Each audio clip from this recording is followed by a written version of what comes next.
అమ్మా నాన్నల్ని ఎంతో విసిగించి మాటే వినదంట వయసే.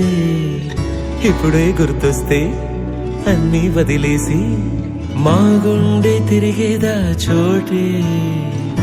అరెరే బాల్యం రమ్మన్నారాదే, గుర్తుకొస్తే కంట చెమ్మ పెట్టిస్తుంటుందే.